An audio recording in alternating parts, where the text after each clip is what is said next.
जय हिंद दोस्तों, 10th पास एक शानदार वैकेंसी आई है एसएससी एमटीएस और हवलदार की। कितनी पोस्ट है, कौन कौन अप्लाई कर सकता है, हाइट चाहिए या नहीं, मेडिकल होगा या नहीं, इसी प्रकार के सारे सवालों का जवाब लेकर इस वीडियो में आया हूं। जय हिंद दोस्तों, मैं हूं Jogendra commando, physical trainer, fitness coach. आप सबके अपने यूट्यूब चैनल जोगेंद्र कमांडो पे हार्दिक स्वागत करता हूं। दोस्तों, आशा करता हूं कि आप लोग स्वस्थ होंगे, मस्त होंगे और अपने जीवन को बेहतर करने के लिए लगातार प्रयास कर रहे होंगे। दोस्तों, वीडियो को पूरा देखिएगा बिना स्किप किए हुए, जिससे कि आपके मन में एसएससी एमटीएस और हवलदार के सारे डाउट क्लियर हो जाएंगे। तो दोस्तों, बिना किसी देरी के वीडियो को शुरू करते हैं। तो दोस्तों, सबसे पहले बात करते हैं नोटिस की। तो ये जो है मल्टीटास्किंग यानी नॉन टेक्निकल स्टाफ एंड हवलदार की वैकेंसी है। हवलदार के अंदर आप सीबीआईसी और सीबीएन के अंदर जा सकते हैं। दोस्तों, बात करें फॉर्म कब से अप्लाई कर सकते हैं, तो 27 जून 2024 से ये फॉर्म भरने स्टार्ट हो चुके हैं। लास्ट डेट आप याद रखिएगा 31 जुलाई 2024 की। ये जुलाई से पहले आपको फॉर्म फिल कर देना है दोस्तों। और अगर आप चाहें, इसकी अगर टोल फ्री नंबर भी यहाँ पर दे रखे हैं, वहाँ पर भी जाकर आप बात कर सकते हैं। अगर आपके मन में किसी प्रकार कोई डाउट हो या फिर आपके मन में कोई कन्फ्यूजन हो तो आप कमेंट कर सकते हो, तो मैं भी आपको जवाब दे दूंगा। अदरवाइज आप इसके टोल फ्री नंबर पर बात कर सकते हैं। अब दोस्तों, बात करते हैं टोटल वैकेंसी कितनी है। सबसे पहले बताना चाहूँगा दोस्तों कि ये 2 वैकेंसी है। इसमें आपको एसएससी एमटीएस, ठीक है, एसएससी एमटीएस के अंदर आपको है 4887 वैकेंसी है। और हवलदार की वैकेंसी है सीबीआईसी और सीबीएन के अंदर 3439 टोटल वैकेंसी है। अब अगर दोस्तों बात करें कि इसका प्रोसेस क्या रहेगा, सबसे पहले प्रोसेस क्या रहेगा, कैसे क्या होगा, क्या सबसे पहले रिटर्न होगा या फिर आपका कोई फिजिकल भी होगा या नहीं होगा, उसके ऊपर सबसे पहले हम बात करते हैं। तो देखिए दोस्तों, आपको मैं बताना चाहूँगा दोस्तों, इसका रिटर्न एग्ज़ाम होगा और रिटर्न के बाद में जो एसएससी एमटीएस है उनके रिटर्न होंगे और जो हवलदार है उनके रिटर्न के बाद में फिजिकल और मेडिकल भी होगा। अब बात करें कौन कौन अप्लाई कर सकते हैं, तो सबसे पहले दोस्तों यहाँ पर ऑल ओवर इंडिया वैकेंसी है, परमानेंट जॉब है और मेल फीमेल दोनों कैंडिडेट इसमें अप्लाई कर सकते हैं। अब बात करें एज लिमिट की कि मतलब कि कितना एज होना चाहिए। तो देखिए दोस्तों, सबसे पहले आपका एज के लिए बताना चाहूँगा 18 साल से 25 साल के बीच में आपकी एज होनी चाहिए, जो कि आपका जो बॉर्न है 2/8/1999 से 1/8/2006 के बीच में अगर है तो आप एसएससी एमटीएस में अप्लाई कर सकते हैं। पर अगर आपकी एज जैसे 26 साल है या 27 साल रनिंग है तो उसके लिए फिर आपको हवलदार के लिए अप्लाई करना रहेगा। हवलदार की एज जो है 18 साल से 27 साल तक है। अगर उसकी डेट ऑफ बर्थ देखी जाए तो 2/8/1997 से लेके आप 1/8/2006 तक आप इसके जो है बीच में अगर आपका डेट ऑफ बर्थ है तो आप अप्लाई कर सकते हैं। अब बात करते हैं कि एज रिलेशन की। तो एज रिलेशन का जो नॉर्मली सेंट्रल गवर्नमेंट के द्वारा ओबीसी को 3 साल, एससी एसटी को 5 साल जो दे रखा है वो है, और बाकी पीडब्ल्यूबीडी जो भी इसमें रिजर्व में आते हैं उनको जो सेंट्रल गवर्नमेंट के द्वारा है प्रावधान, उसके मुताबिक उनको एज रिलेशन मिल जाएगा। दोस्तों, आपके मन में सवाल होगा कि सर ये पूरा पीडीएफ मैं कहाँ से डाउनलोड करूँ। तो दोस्तों, मैं आपको बताना चाहूँगा, मैंने ये जो मेरा पीडीएफ है मैंने मेरे टेलीग्राम ग्रुप पर अपडेट कर दिया है। उसका जो लिंक है मैं डिस्क्रिप्शन में भी दे दूँगा। आप वहाँ पर जाकर क्लिक कर आप ये पूरा, अगर आप चाहें तो डाउनलोड कर आसानी से उसको पढ़ सकते हैं, जिससे कि आपके मन में किसी प्रकार का कोई भी डाउट ना रहे। अब दोस्तों आगे चलते हैं।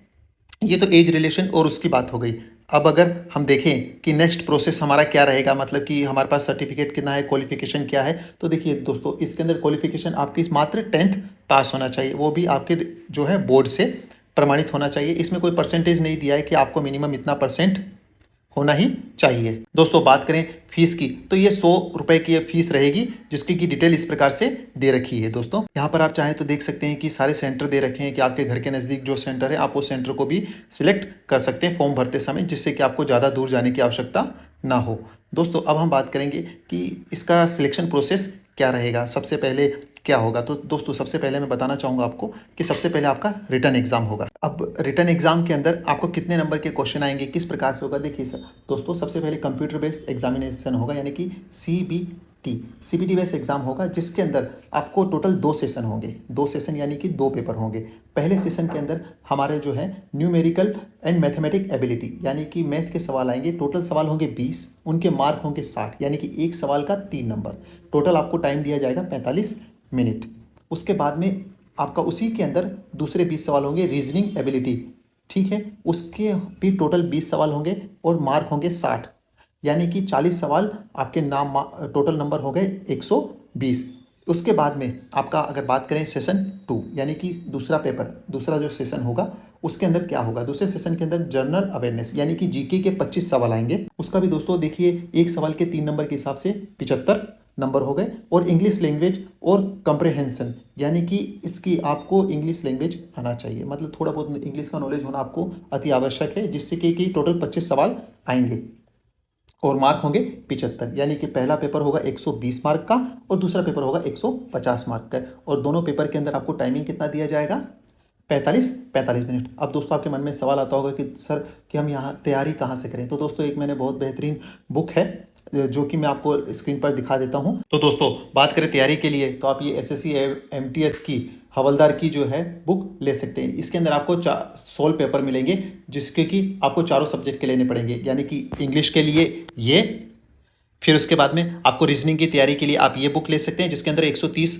16 पेपर हैं, जिसके अंदर आपको जो कि आप ये देख लीजिए 1999 से लेके टिल डेट अभी तक जितने भी हुए हैं उससे, जिससे कि आपको एक अंदाज़ा मिल जाएगा कि मुझे कितनी तैयारी करना है, किस प्रकार के क्वेश्चन आते हैं। तो पेपर 16 पेपर लेने से आपको बेनिफिट रहेगा। रीजनिंग के लिए आप ये बुक ले सकते हैं और जनरल अवेयरनेस के लिए जीके के लिए ये।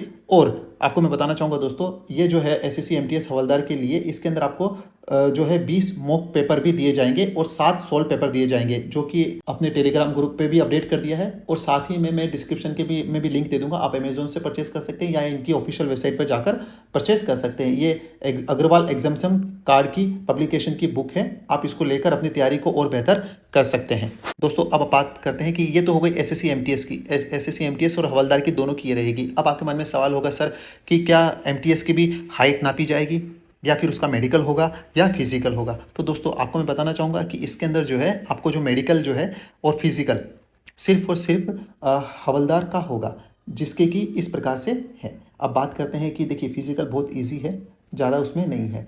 इसके अंदर वॉकिंग करना है, तेज़ दौड़ने की भी आवश्यकता नहीं है, वॉकिंग करना है। 1600 मीटर की वॉकिंग है और 15 मिनट का टाइमिंग दिया जाएगा मेल कैंडिडेट के लिए। अब वहीं पे फीमेल कैंडिडेट को 1 किलोमीटर की रनिंग करनी होगी, टोटल 20 मिनट दिए जाएंगे। 20 मिनट के अंदर आपको 1 किलोमीटर आप वॉकिंग कर कर आ सकते हैं। ये आसान है, इसके अंदर आपको इतना घबराने की आवश्यकता नहीं है। अगर आप थोड़ा सा प्रैक्टिस करेंगे तो आप इजीली आराम से पास हो जाएंगे दोस्तों। तो हवलदार के अंदर आपको ये चाहिए। अब इसके बाद में हवलदार के अंदर अगर आप फॉर्म भर रहे हैं और हवलदार को सिलेक्ट किया है तो उसके अंदर आपकी हाइट भी मेजर किया जाएगा।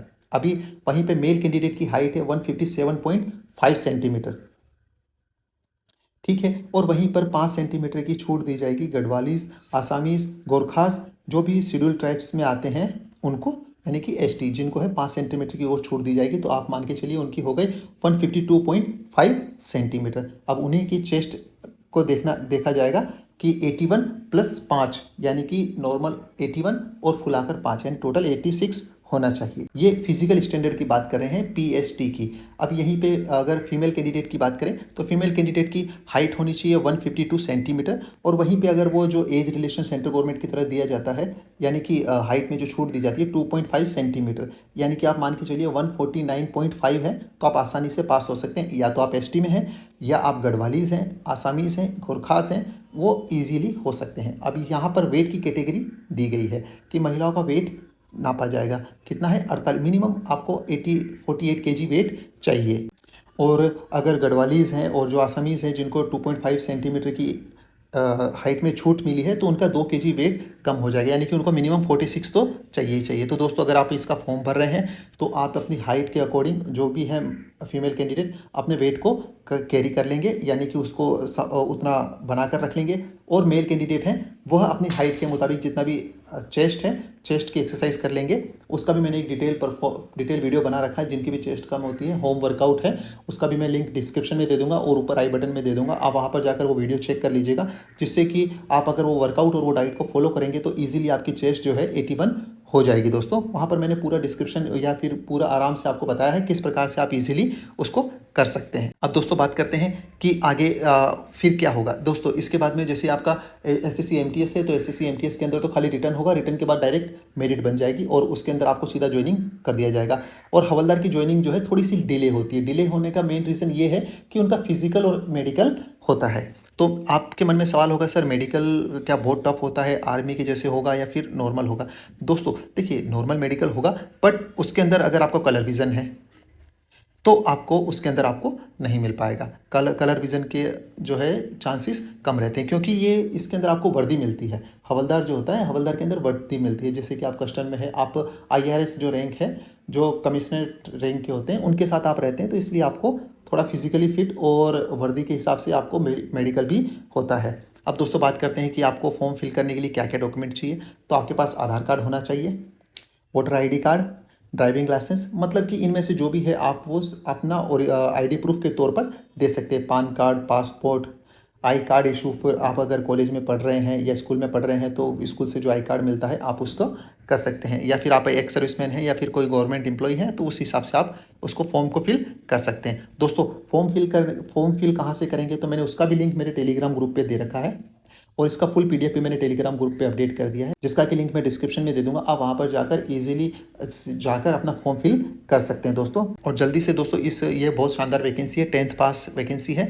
इसके अंदर अगर आप जाएंगे तो आपको जो है बेटर अपॉर्चुनिटी है आगे, इसके अंदर आपको आगे बढ़ने की। यानी कि आपके मन में ऐसे सवाल होते हैं कि सर मैं आगे पढ़ पाऊंगा या नहीं, तो ये देखिए एक ऑफिस जॉब होती है 10 से 6 बजे तक की। बाद में आपके पास टाइम रहता है, शनिवार रविवार संडे को, सैटरडे और संडे को वीकेंड है, यानी कि छुट्टी रहती है। तो इसके अंदर आपको आगे पढ़ाई करने का बहुत शानदार मौका है और आप आगे भी पढ़ सकते हैं दोस्तों। अब इसके अंदर बात करते हैं कि मिनिमम से मतलब पास होने के लिए कितने मार्क होने चाहिए। देखिए सेशन 1 और सेशन 2 के अंदर आप देख लीजिए कि जो जनरल कैटेगरी को मिनिमम 30%, यानी कि 120 नंबर है, उसके 3%, यानी कि कम मिनिमम आपको 36 नंबर तो चाहिए ही चाहिए। अब OBC और EWS के लिए 25%, और बाकी जो कैटेगरी है SC ST और जो भी है छूट, एक्स सर्विसमैन जितने भी छूट हैं उनको 20%, यानी कि ये पासिंग मार्क्स है। इसके बाद में कट ऑफ भी बनेगी।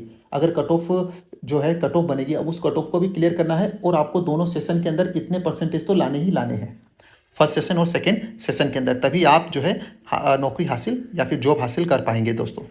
तो दोस्तों मैंने यहाँ पर जो है ये इसकी सारी चीज़ें मैंने कवर करने की कोशिश की है, लेकिन फिर भी आपके मन में किसी प्रकार का कोई भी सवाल बाकी रह गया हो, यानी कि सर आपके मन में किसी प्रकार का इस जॉब को लेकर कोई सवाल हो, तो आप डेफिनेटली कमेंट बॉक्स में कमेंट कर दीजिएगा। मैं कोशिश करूँगा जल्द से जल्द आपके सवालों का जवाब देने की। आशा करता हूँ कि आपको ये वीडियो पसंद आया, तो वीडियो को लाइक करना मत भूलिएगा, और ऐसे इन्फॉर्मेटिव वीडियो के लिए हमारे यूट्यूब चैनल को सब्सक्राइब करना मत भूलिएगा, और बेल नोटिफिकेशन ऑन कर दीजिएगा, जिससे कि भविष्य में इसी प्रकार के इन्फॉर्मेटिव वीडियो आपको समय समय पर मिलते रहे। तो दोस्तों इसी के साथ मैं अलविदा लेता हूँ। जय हिंद, जय भारत।